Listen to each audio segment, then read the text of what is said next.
You never see it coming. You see that my mind is too fast for eyes. You're darling, but the time it hit you, you're not surprised.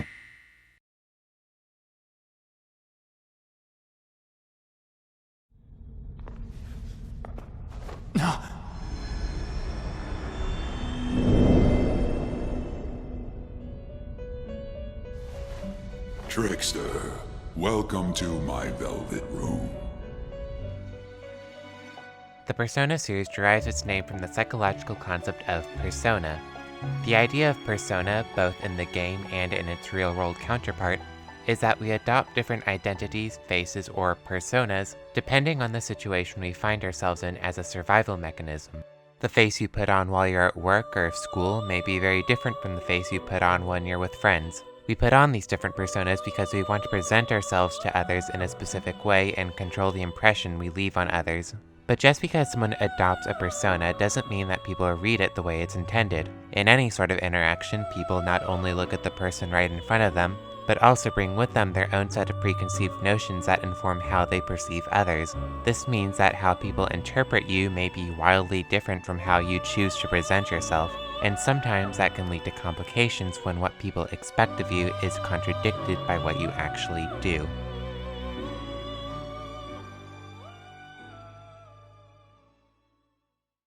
In the last Smashing Speculation video, I put forth the claim that Smash speculators engage in speculation not out of a want to simply have their predictions proven correct, but out of a genuine hope to see their desired outcomes realized. The basis for this is that Smash speculators frequently demonstrate high degrees of emotional investment in the outcome of their roster, and, generally speaking, speculators enter the speculation community in order to support their favorite characters. But why do people become so attached to these characters in the first place?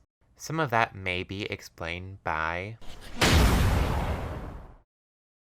A parasocial relationship is a one-sided relationship in which one of the parties isn't aware of the other's existence. Take, for instance, the relationship between a fan and their favorite celebrity, or between a fan and a fictional character. In both cases, the fan may feel a strong connection to the subject in question, but the subject remains unaware that this fan even exists. The term parasocial relationship was originally coined by Donald Horton and Richard Wall in their article Mass Communication and Parasocial Interaction: Observations of Intimacy at a Distance, published in 1956.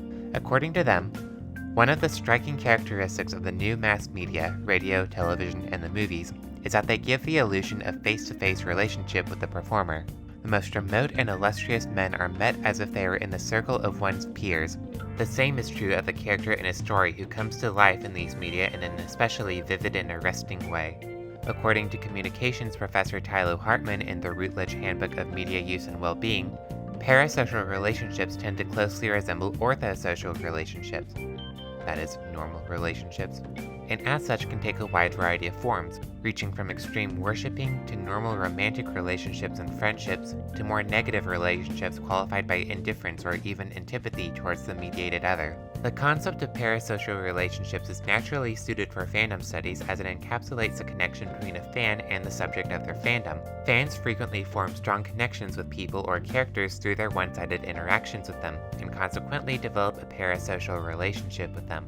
It's an age-old stereotype that fans who develop these sorts of relationships are scary, obsessive people who use imagined relationships to fill a dark void inside themselves due to a lack of real relationships.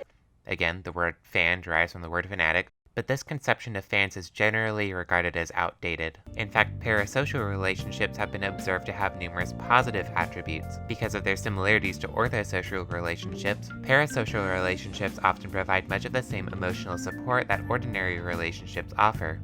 And because their relationships are one-sided, they can offer a sense of stability that may be lacking in other relationships.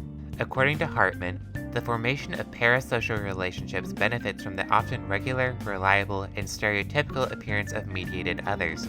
For example, in contrast to potentially more unreliable and multi-layered real friends, users may reliably encounter their favorite TV news host, who always plays the same communicational role at the same time of day.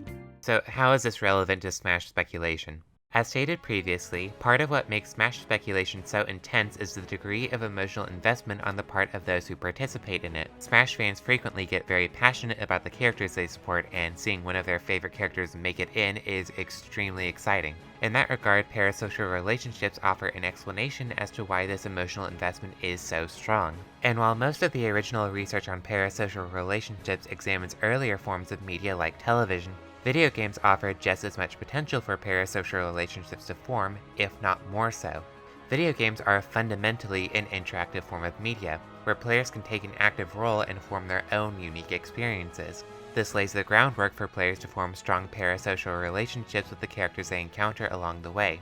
Characters that helped them out when they needed it most, characters that challenged or even frustrated them, and made victory all the more satisfying. Characters that they played as themselves, adopting their persona to set off on their own journey. The interactive nature of video games offers players uniquely personalized experiences, and the emotions brought forth from those experiences can last a long time. So players can form really strong connections with the characters they encounter in the games they play. So when Super Smash Bros. Comes along, those same characters have a chance to be playable in a really popular series. And yeah, people really like being able to play as their favorite characters. The fact that Smash is also very prestigious contributes to this as well, as it serves as a chance for those beloved characters to make it big and cement themselves in the public consciousness. So many of those same players will translate their investment in their favorite characters into an investment in speculation, in hopes of trying to get an accurate gauge on how likely it is that their favorite character will make the cut. But in the process of becoming invested in speculation, many speculators also become invested in an entirely new parasocial relationship with the person responsible for deciding which characters make the cut. So let's talk about Masahiro Sakurai. And shares. Hello everyone, I'm the director of Super Smash Bros., Masahiro Sakurai, of Soar Limited. Yes, I'm still alive. Super Smash Bros. Director Masahiro Sakurai has always made a point of personally appearing in pre-release presentations for upcoming Smash games and revealing new features to fans. During one such presentation that aired on August 8, 2018, fans noticed that there were 2 chairs in the background of the room Sakurai was filming in. I mean, those chairs are clearly out of place with that room's aesthetic, right? Why would 2 purple and yellow chairs just be sitting there for an official presentation? In fact, historically, Sakurai has never had any fancy decorations during his presentations. He only started with Smash Ultimate, and the last presentation, he totally had a barrel in his room, which is just like the barrel from the Donkey Kong series, and guess what? The next character revealed was a Donkey Kong character, and Sakurai's always been such a trickster. I mean, look at how he teased everyone with Samus and Ridley. So the chairs gotta mean something, and you know what those yellow and purple chairs look like? These yellow and purple things, which means Skull Kid's confirmed, guys, he's totally confirmed. He wasn't. Following the presentation, speculators took notice of the chairs and a few other details, and many came to the conclusion that the Legend of Zelda character Skull Kid was very likely to become a playable character. This did not happen. In the aftermath of the full roster being revealed, Skull Kid fans were left frustrated, wondering what had happened. Was Sakurai leading them on this whole time? What were the chairs for? This event isn't unique, although it is the most humorous. Around the same time, a similar theory began to circulate that a certain promotional photo was actually teasing the Golden Sun character Isaac, a theory that, similarly, ended up incorrect. I bring these up because it highlights a recurring trend among Smash speculators, the tendency to mischaracterize Sakurai. In this particular example, the basis for the theory that the chairs meant something was the assumption that Sakurai is the type of person that would tease his audience in such an extremely specific manner. This isn't entirely unfounded, as Sakurai has occasionally messed with his audience before. What happened to Zero Suit Samus, you say? Well, unfortunately, she's not going to participate in this iteration of Smash Bros. Nah, I'm only kidding. But still, that interpretation of Sakurai was ultimately incorrect.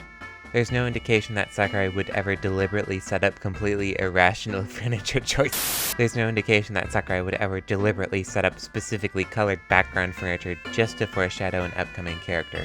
So why is this important? It's not because people interpreted something as a clue that really wasn't. That's somewhat par for the course when it comes to speculation. What's interesting is this characterization of Sakurai and the fallout from when that characterization was ultimately contradicted.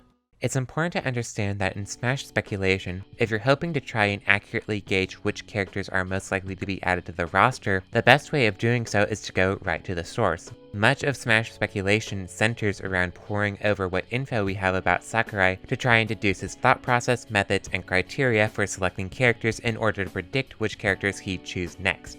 So if you're invested in figuring out if your favorite character has a chance of getting in, you're likely going to spend a lot of time analyzing Sakurai in the context of your character. And guess what? In doing so, you've formed a parasocial relationship with him. Earlier, I talked about how one appeal of parasocial relationships is the relative stability they offer when compared to orthosocial relationships. But just because a relationship is one-sided doesn't mean that it is free from change. Characters you've grown attached to may just stop appearing altogether, and people that you follow closely may turn out to be different than who you thought they were.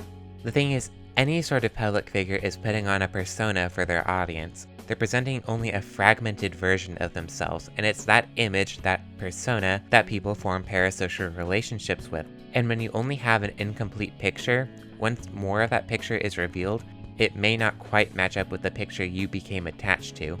And that causes distress. In the case of real people, not only do they only publicly present a very specific version of themselves for public consumption, but fans can develop their own perceptions of said person by highlighting or ignoring the bits of information they're given. Misreading signals that other people put out is a quirk of navigating human relationships that is exacerbated by the one-sided nature of parasocial relationships.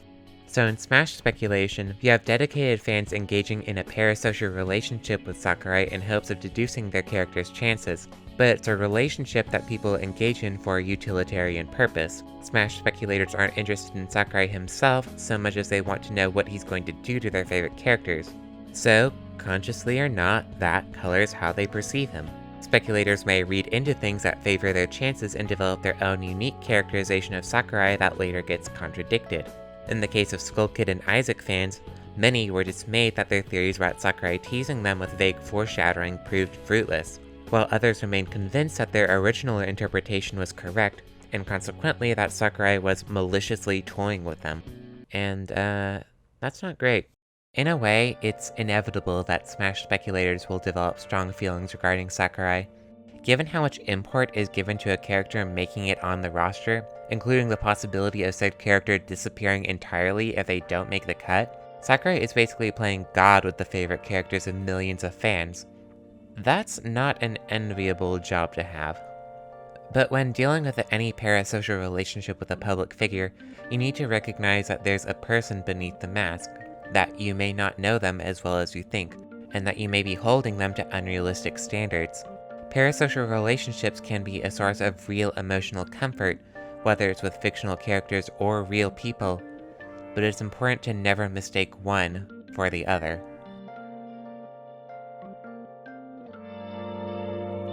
Where have you been? Been searching all along, confessing while alone and on, without a clue, without a sign, without grasping it. The real question to be asked: where have I been? I'm a sharpshooter. Masquerade, hiding both face and mind, all free for you to draw. I'm a sharpshooter. What else should I be? Please don't take off my mind.